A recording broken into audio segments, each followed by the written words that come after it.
Saudara-saudari yang terkasih, selamat pagi berkah dalam. Sudahkah kita memberi senyum hari ini? Minggu 22 Januari 2023. Hari Minggu biasa ketiga. Mari kita awali permenungan kita hari ini dengan tanda kemenangan Kristus. Dalam nama Bapa dan Putra dan Roh Kudus. Amin.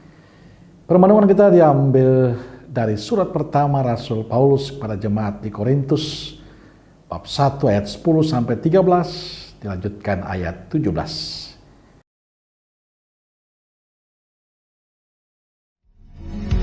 Tetapi aku menasihatkan kamu, saudara-saudara, demi nama Tuhan kita Yesus Kristus, supaya kamu seia sekata, dan jangan ada perpecahan di antara kamu. Tetapi sebaliknya supaya kamu erat bersatu dan sehati sepikir. Sebab saudara-saudaraku, aku telah diberitahukan oleh orang-orang dari keluarga Chloe tentang kamu, bahwa ada perselisihan di antara kamu. Yang aku maksudkan ialah bahwa kamu masing-masing berkata, aku dari golongan Paulus, atau aku dari golongan Apolos, atau aku dari golongan Kefas, atau aku dari golongan Kristus. Adakah Kristus terbagi-bagi? Adakah Paulus disalibkan karena kamu? Atau adakah kamu dibaptis dalam nama Paulus? Sebab Kristus mengutus aku bukan untuk membaptis, tetapi untuk memberitakan Injil. Dan itu pun bukan dengan hikmat perkataan, supaya salib Kristus jangan menjadi sia-sia.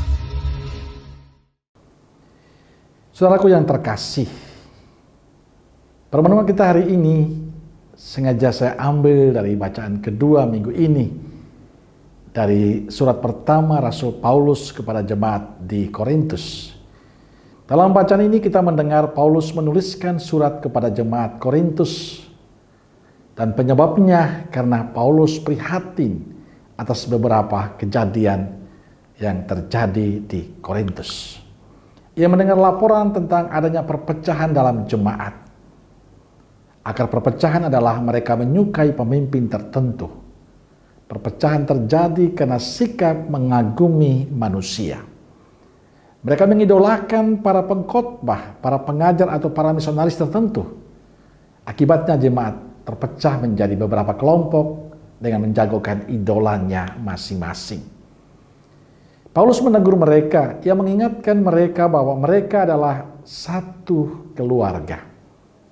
Kristus yang mempersatukan mereka, bukan manusia.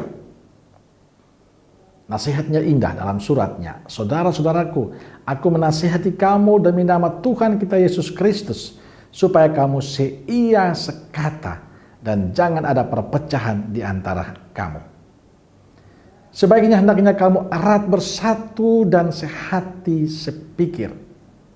Ini nasihat Paulus kepada jemaat di Korintus. Melalui nasihat ini Paulus seolah ingin menyampaikan bahwa jika kamu menghormati Yesus Kristus, yang olehnya kamu dipanggil, kamu harus erat bersatu dan sehati sepikir. Paulus menegaskan Kristus jauh lebih utama daripada orang-orang utusannya, termasuk dirinya.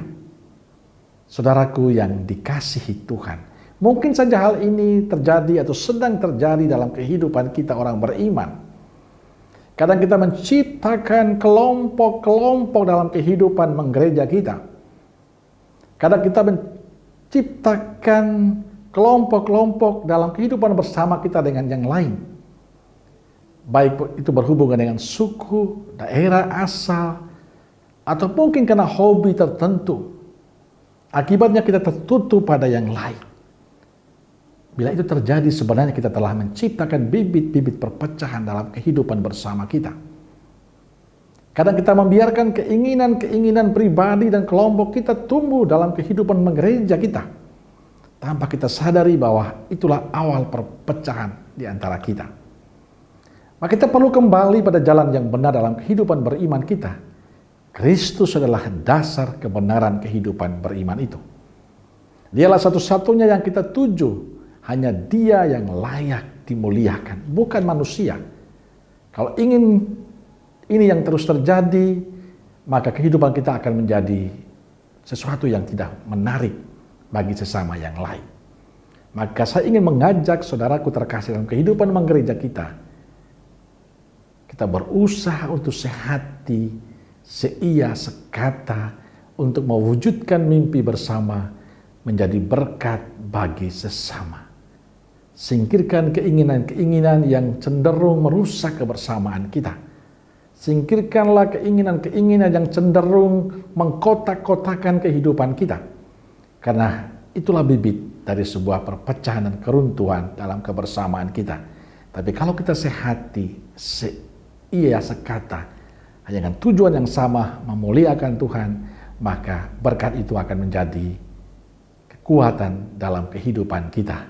Maka marilah kita jaga kebersamaan kita sebagai murid Tuhan, sehingga hidup kita sungguh menjadi berkat bagi sesama kita. Amin. Semoga Allah yang Maha Kasih memberkati saudaraku sekalian, Bapa, Putra, dan Roh Kudus. Amin. Roh Kudus Nazaret, doakanlah kami. Amin.